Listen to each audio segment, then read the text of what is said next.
like every HD. lecture like that, because we'll really appreciate it when it focuses. I know. It's nice. Yeah. Okay, let's take a look. Let's see, we're going from 0, 0 to 1, 1.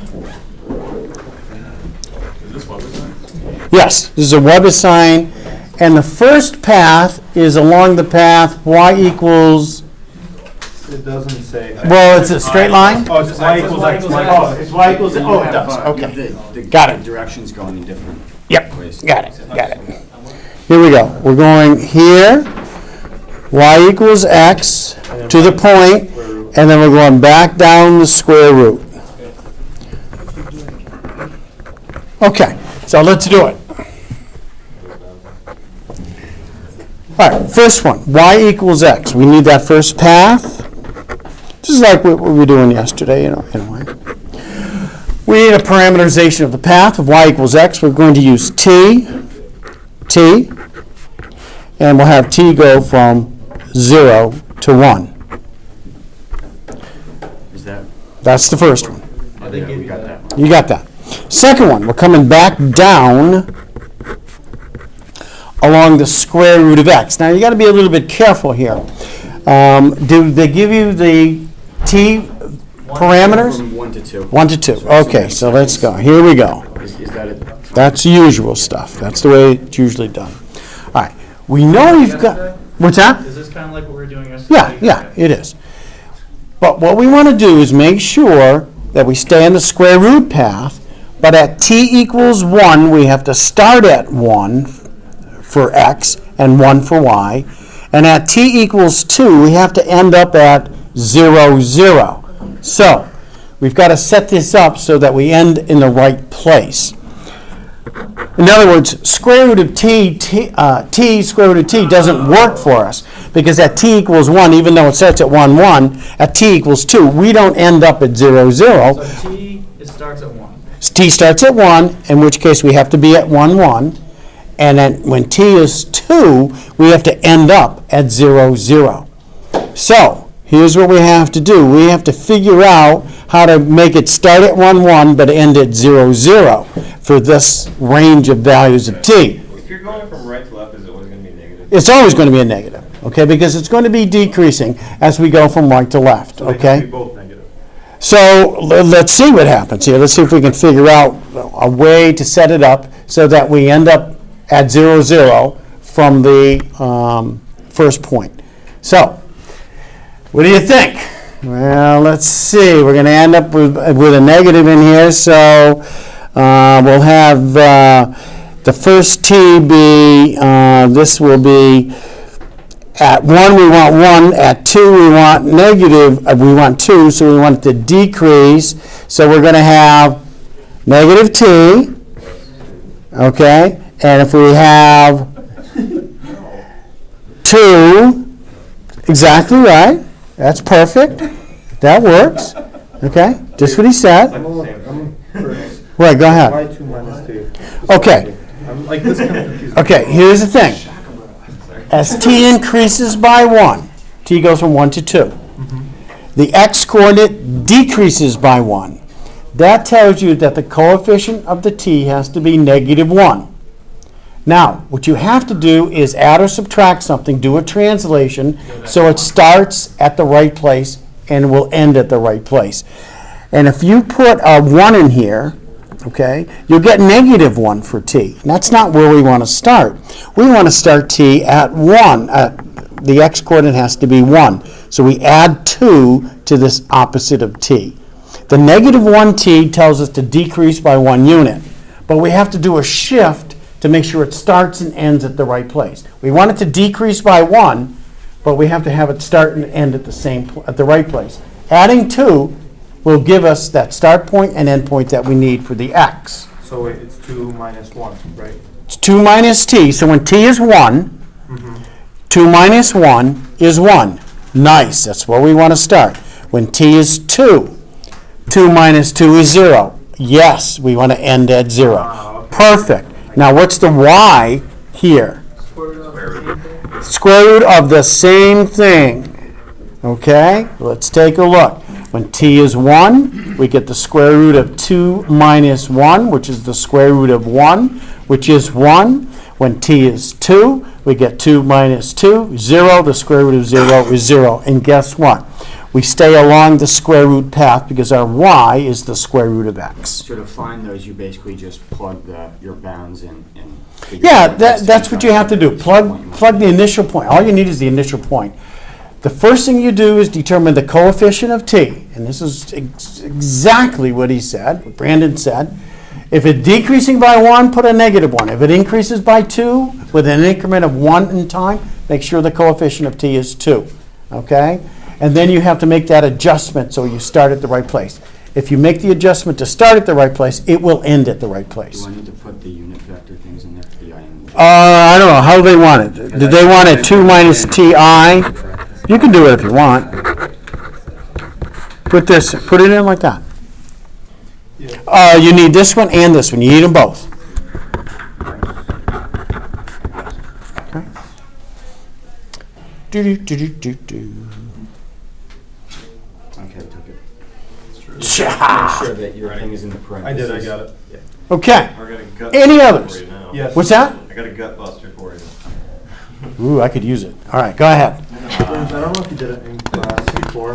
What? All right, hold on. All right. Oh, Burns. 7. Okay. All right, hold on, Nick. Who's Brandon's telling me something. He's giving me a gut buster, which he said I needed. Determine whether the vector field is conservative. It's Okay, let's hold on. I gotta have Teddy. Which section? Teddy's got to hold on. Okay, you all set? Yeah. Because I'm not going to add it until you're ready. No, I'm ready. Okay, good. what section? it's just the first section of number 7. Go ahead. Oh, okay, no, nice. Yeah, it's f of x y equals yi plus xj. I just want to know how to make a potential function. yi plus xj, this is our vector field. Is it conservative? Here's m, here's n. To see if it's conservative, you take the partial of n with respect to x, 1. Is that the partial of m with respect to y? Yes, it is. It is conservative. We're looking for its potential function. That potential, this is a capital F here, by the way. Sorry. It's capital F. Our potential function, its partial with respect to x is y. After all, we're looking for its potential that has a gradient equal to our vector field. That's what makes it conservative. Our vector field is the gradient for some potential function. So if this is going to be the gradient for this potential function, what must be true? It must be true that the partial with respect to x of our potential function is y, because that's how you find the gradient to a function. You take its partial with respect to x. That's got to be y.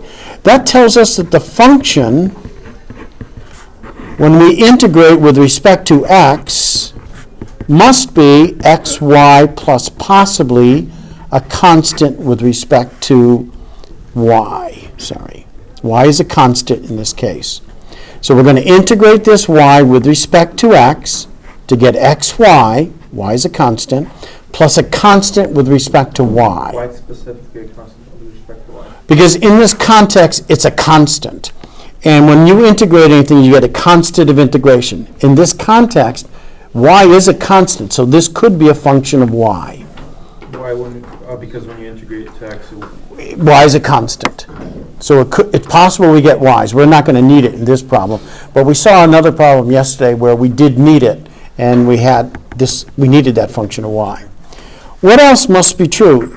The partial with respect to y of our function must be x. So our function, when you integrate this with respect to y, you get xy plus possibly a function with respect to x. And now what you've got to do is reconcile the two. You've got to come up with a function that meets both requirements.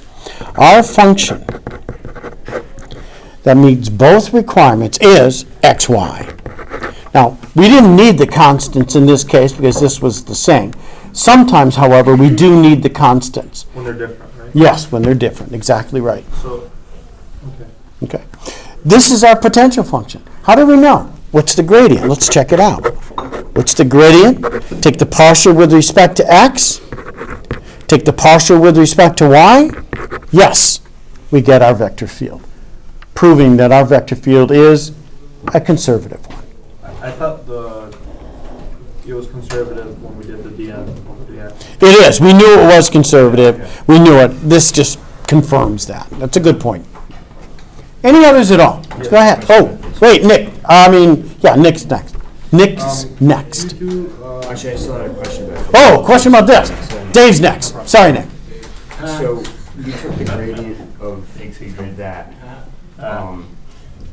because the function in this case was the product of two variables, and you can, they're commutative, you can switch places. Okay, the commutative probably really doesn't play a role here. But when you're taking the gradient to get the original function, if you wrote it the other way, wouldn't you get the opposite of that vector? No. If you wrote this as a yx, is what you're saying? Yeah.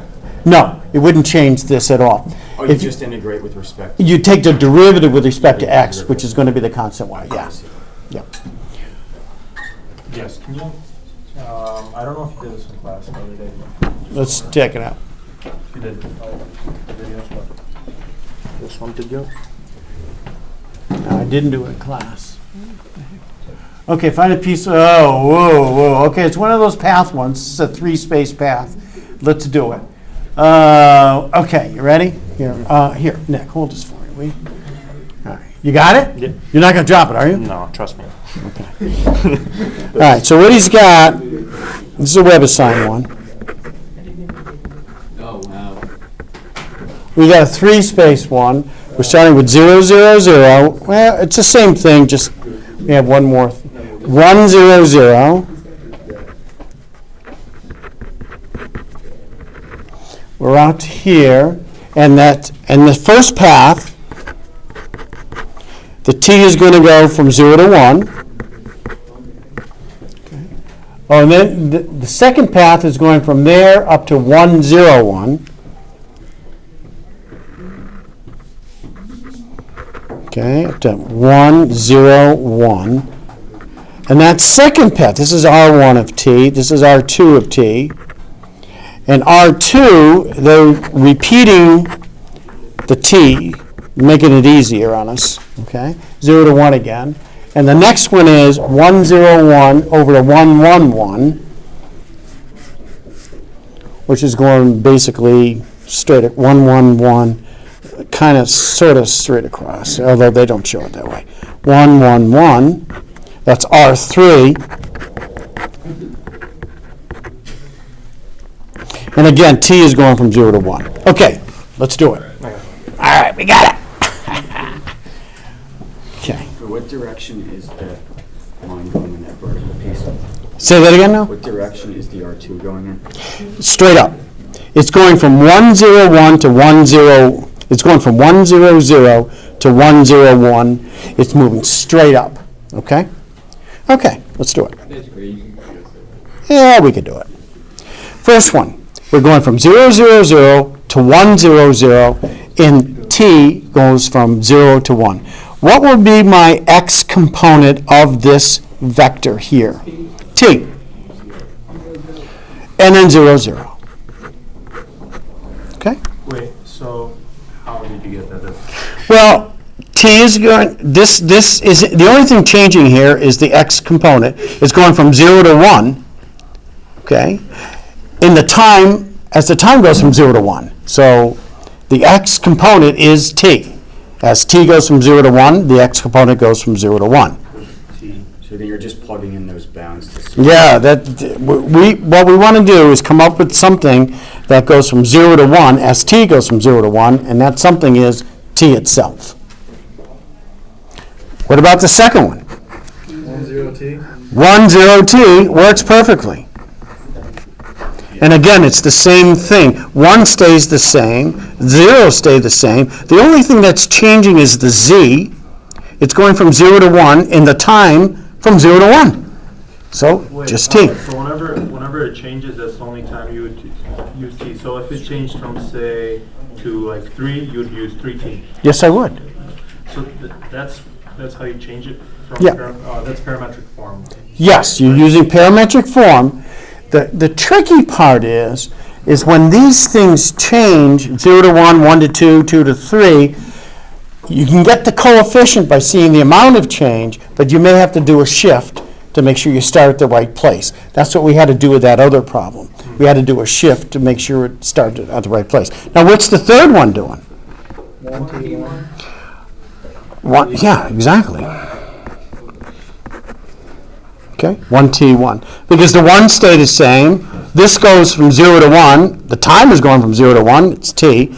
And this goes from 1 to 1. Okay? Now, there's a second part to this question. Yeah, evaluate at the integral C 4x plus y squared minus z. Yeah. Okay, this is a line integral. Will give us the work done in moving along the x-axis here, moving up 1 unit this way, and moving across this way. And what we're going to do is calculate the individual pieces of work as we move along these 3 line segments in this vector field. This is our field right here. This is what we're going to do. You ready? I hope so. I do. I know you are. Is that a y or a 4 that's squared? What's that? Is that a y or a 4 that's squared? Y. That's a Y. Yes. Okay, is everybody okay?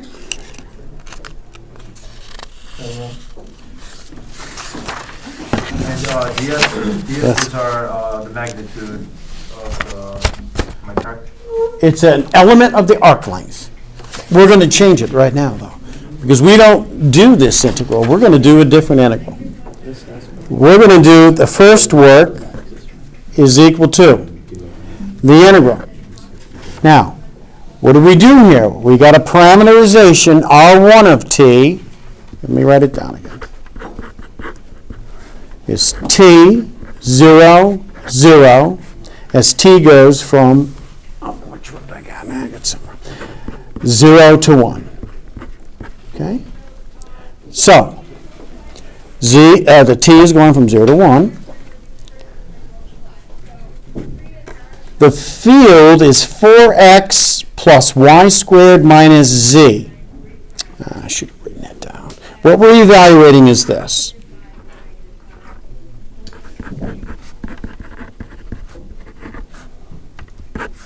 Okay, that's what we're evaluating.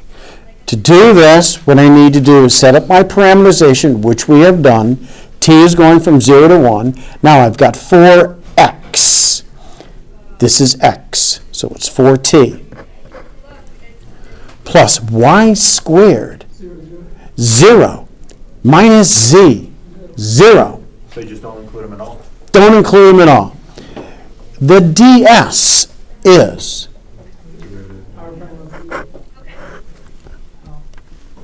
is the square root of x prime of t, which is 1 squared, plus 0 squared, plus 0 squared, dt.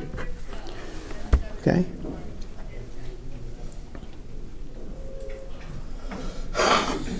So that ds is dt. Okay, all right. I don't want to do it that way. Shoot.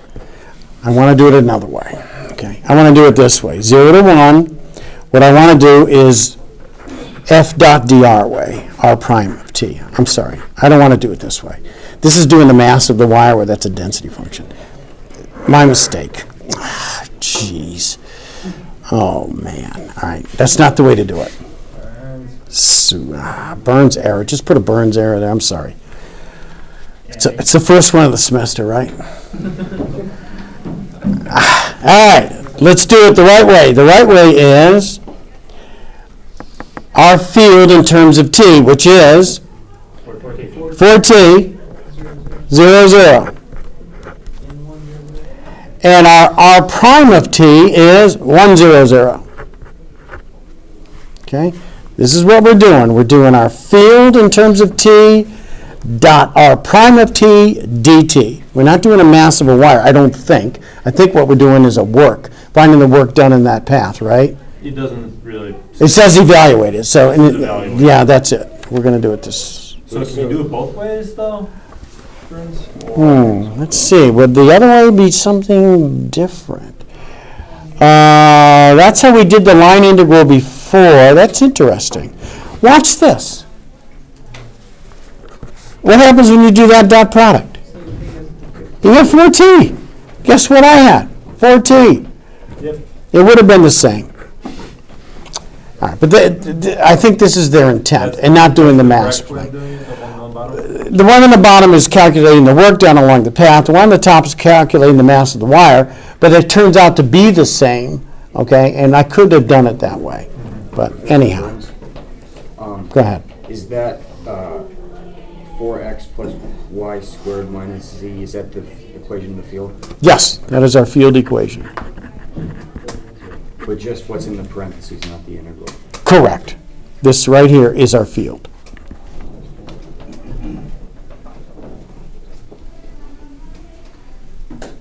And then you're taking the Wait, derivative with okay, hold respect on. to what's in the bounds. Yeah, this, yes.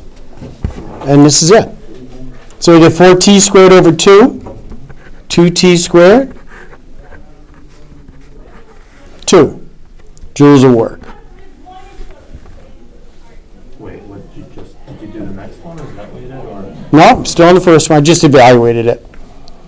Integrated it. 4t dt, yep, uh-huh. Yeah. You know, the problem is no different than doing the mass of the wire along that if that's a density function, okay?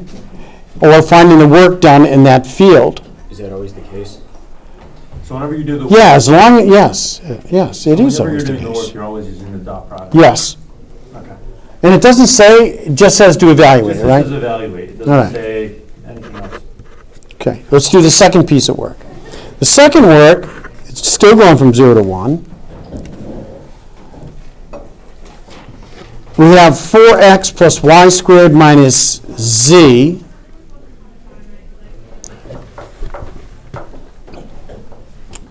Okay. So now you're doing the R2, I'm assuming, right? Yeah, I'm doing the R2 one, but I'm also thinking.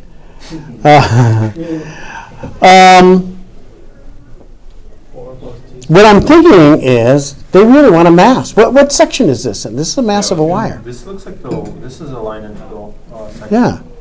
Yeah. See, here's the thing, guys. Yeah, but the thing is towards the end of the section they're asking for. Yeah, it doesn't matter. Here's what I'm thinking. This is not represented by a vector field. Our force field is a vector field, M, N, and P. Okay? This is given as a function. What they're asking you to do is find the mass of this wire. I was really right in the first place, and I really want to do it that way. But see, I was thinking about doing the work problem. No, but because this what happens is you have the mass section right here. They're all in one section. The work and the mass section, they're in one section. So this is the mass, and then it becomes work later on. okay, but if you have work, you got a vector field to take a dot product. Okay? This is not given as a field, it's given as a function, like a mass function. I'm going to do this second piece.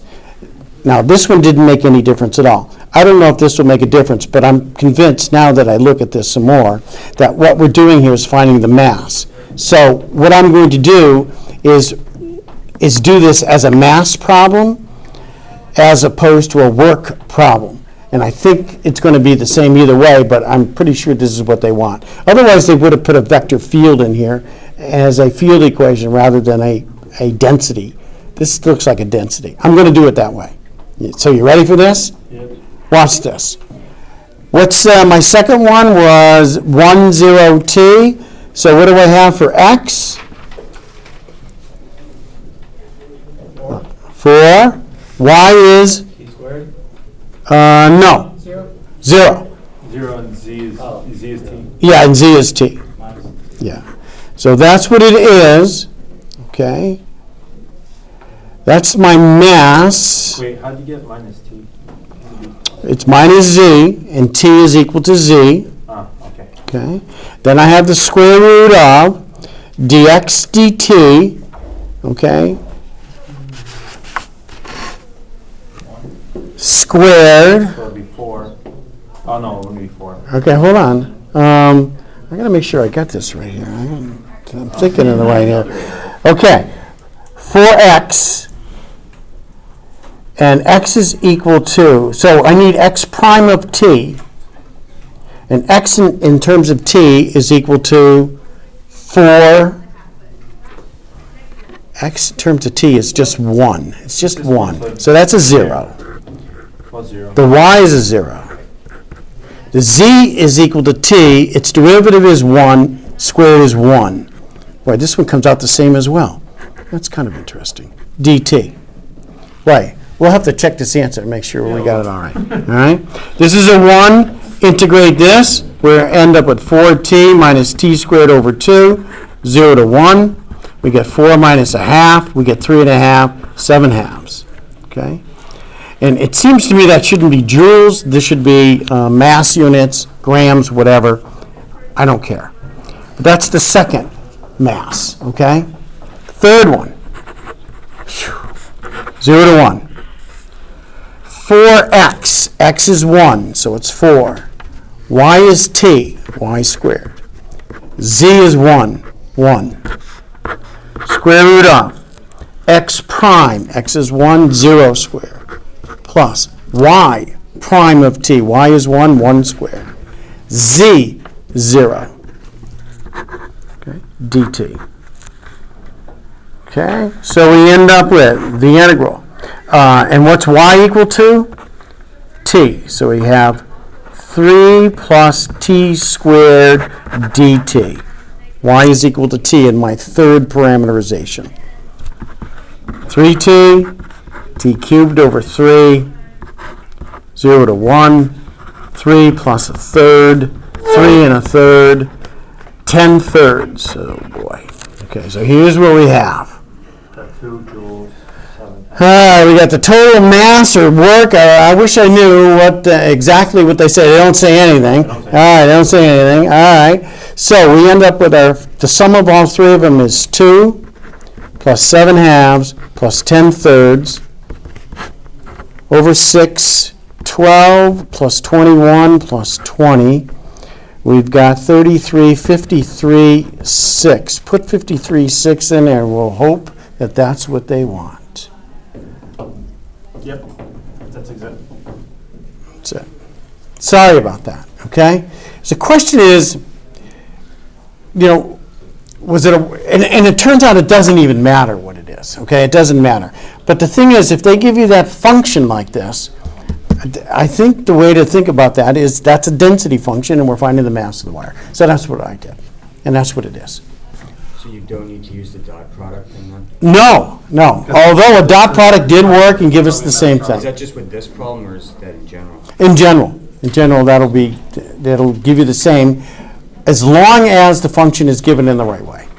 Oh, okay, so there might be some forms. Yeah, you got to be careful about what they're going to be giving you. Whew. Any others? I had one more I made up. You ready? I wanted to do this a few different ways. You ready? I can't show you the lab because I don't have the internet. What about a roadmap today? A road map. Oh my gosh. I have to look at the test.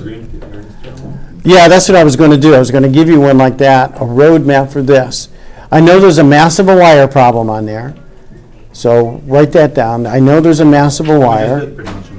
Yes, we did. Same type or? No, 2-space. I'm not going to give you any 3-space mess here. And then you have a work done between 2 points like we did the other day, going from 0, 0 to 1, 1 along a couple of different paths. Y equals x squared, y equals x, y equals the square root of x. We did all 3 paths. Remember that? I give you a function. I ask for whether it's conservative or not. There's one 3-space problem where I ask you if it's conservative. We have to evaluate the curl and find its potential function. So you have to know how to use to find the curl. And then there's another problem where it's around the closed path. It's like a rectangular problem like we did yesterday around the closed path, where I ask you to find the work done along each of the edges. and then ask you to find the total work done by using Green's theorem. I'm pretty sure that's what the test is about. I'm going to do one problem now. Let me just show you this. I had one because we didn't do a circle one. I want to just show you one of these. We should do one of these here. Let's at least set it up.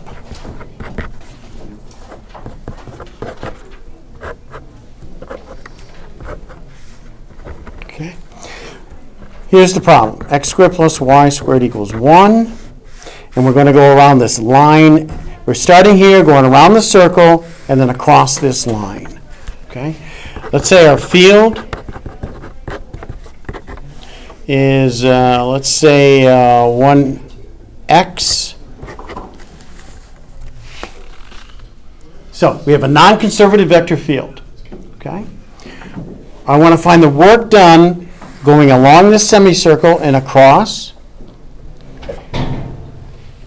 And then I want to do it with Green's theorem. Okay? And we'll just to verify. But you should do one of these with a circle because those are really common. Okay, first way. Let's go along the circular path. I need a parameterization of that path. If you're going to go from here to here along a circular path, what should your parameterization be? You could do it that way, but it's better if you use. Half x squared. Yeah, X squared half plus y squared. If you got a circle, Oh, the angle? yeah, you should do it in terms of t or theta. Pi. So the x component will be R. Pi t. Cosine pi. cosine is correct. That's what we need.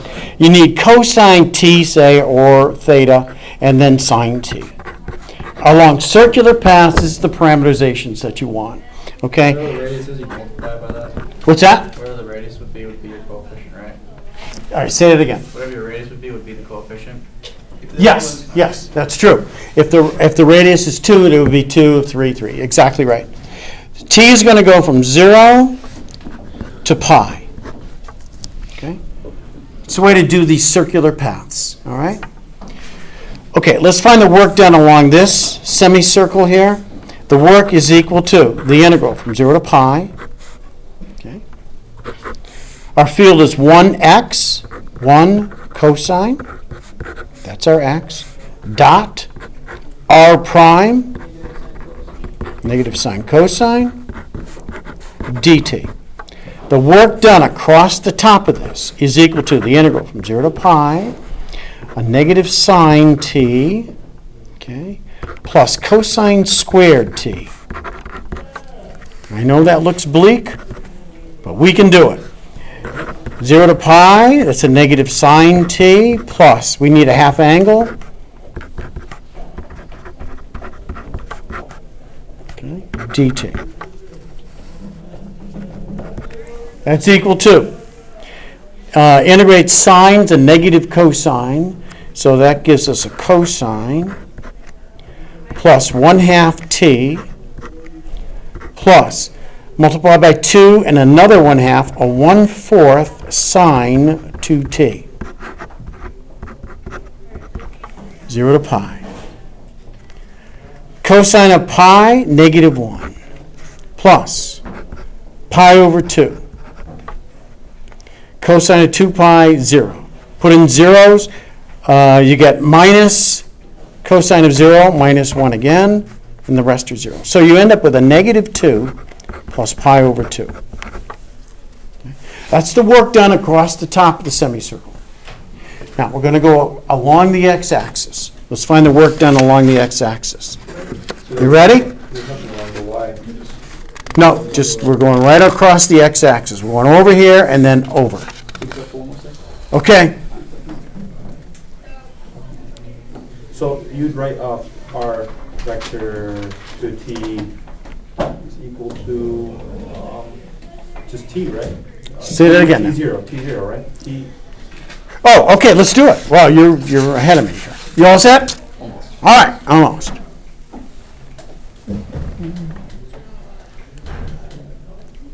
We got it. We're Could you fine. maybe So, send out like a more formal roadmap as like a class email? Monday. I'll say it Monday. I'll bring the testing with me. I don't even have access to the test today. I can't even get it. So, R of t, those, you're just writing those functions, path, those are the functions that the integral follows, the path follows. That's technically the only thing. That's always the case. You always, the parameterization of the path is crucial. Yes. Coefficient T in the cylindrical coordinate system, is that gonna be based on the clockwise, counterclockwise? Great. Yeah, sure. Yes, it It's will. like positive 2 b. That's right. That's right. You ready? Yeah. All right, we're going to go across the bottom. The second part of this, second parameterization, R2 of t. I'm starting at negative 1, 0. I'm going to 1, 0. I'll tell you what, let's have t go from 0 to 1. But isn't it go from negative 1 or no? No, we'll let t go from 0 to 1. Yeah, we got to start at negative 1. We got to end at 1. So what is the parameterization here? You want to change it from negative 1 to 0, right? I want to put something in here that at t equals 0, I start at negative 1, T minus 1. and when at t is 1, I end up at 1. 1 plus t? No, all right, here's the deal. T is incrementing by 1. The distance it's traveling is how far? How about From, 2t minus That- 1? Yes. See, Let's take the that's task. the key. Let's do it. That tells you that increment of the distance, okay, that how much it changes over that 1 second of time gives you the coefficient of t. That's a 2t. Now you got to make an adjustment so that you start at the right place. 2t minus 1 is exactly correct. When t is 0, you start at negative 1. I know it's going to end at the right place already. As soon as I have the right coefficient and the right starting point, I know it's going to end at the right place. When t is 1, put a 1 in here. 2 minus 1 is 1, and it ends at the right place. Go ahead. Could you have just put, you have just to put it at from negative 1 to 1, and that would just give you t? Yes, you could have. That's not a bad idea at all, and that would work. Okay? All of these problems are independent of the parameterization as long as you stay in the path. So That would work. I could always just make it t and just change my. Yeah, but it's not always going to be that simple. Although that's not a bad idea. Okay, that's not a bad idea. Okay. The only problem is in WebAssign, for example, they're going to tell you what to use for t, and then you're going to be stuck. Yeah. But other than that, okay. So here we go. Second piece of work is that's work 1. Work 2 along the bottom is equal to the integral from 0 to 1. Okay. My field is 1x. It's 1x dot r prime 2, 0. That gives me 0 to 1, 2 dt. That gives me 2t from 0 to 1. What was the initial formula again? That we used? The field was 1x, 1x. 1 comma x. So you end up with 2 minus 0. This is 2 joules of work coming across the bottom. My total amount of work is negative 2 plus pi over 2. That was the first piece of work. Plus the 2 from here. That's pi over 2 joules of work. That's doing across the top and down the across the x-axis. Second, let's use Green's theorem, okay? And in Green's theorem, the work done is the double integral of partial of n with respect to x, partial of m with respect to y, dy dx. Partial of n with respect to x is, what is that equal to? Here's my field. This is m. This is n. N with respect to x is 1. M with respect to y is 0. So I end up with a 1. dy dx. Now, the limits of integration here. Where are my y limits going from where to where? 0 to 1. 0 to No, 0 to, Pi. no. squared plus What is it? x squared plus y squared. Well, yeah, but you got to get y as a function of x. 1 minus x. Yeah, exactly. And the x limits are, Negative 1 to 1. negative, attaboy, Brandon. Could you use just cosine for that instead? Well, I'll tell you what, we're going to change it. What are we going to do? We're going to change it to cylindrical coordinates, okay? Because we got that circular region in the xy plane.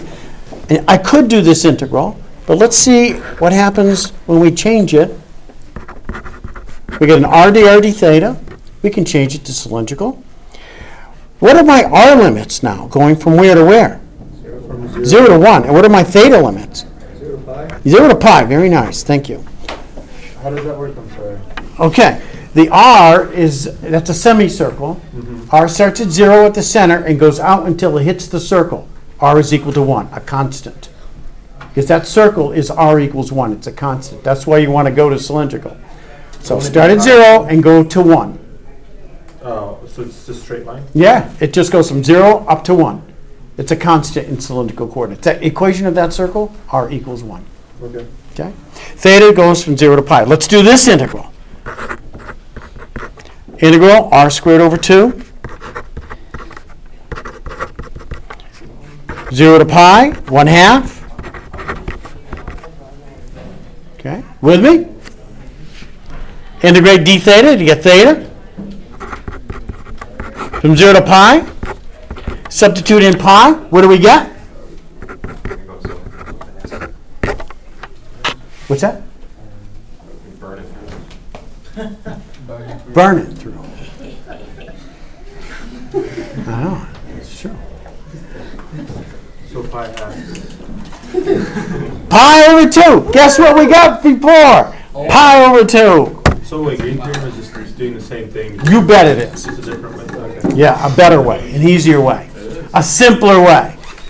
Which is why the other way shouldn't even be on the test. But here's the thing. The other way is necessary as if you have a non-closed path. If you don't have a closed path, you're going to be forced to do it the other way. Green's theorem doesn't work. Plus, then we'll just have a test on one question. Yeah, I know. And what fun is that? So wait, so on the test we can technically find out if it's a closed path and just use green theorem. Here's what I'm going to do on the test. I know this for a fact. On the test, I'm going to give you a problem where you're going to have to go around the rectangle, like we did yesterday. I'm going to ask you this work, this work, this work, this work. I'm going to ask for total work, and then I'm going to ask for it in Green's theorem.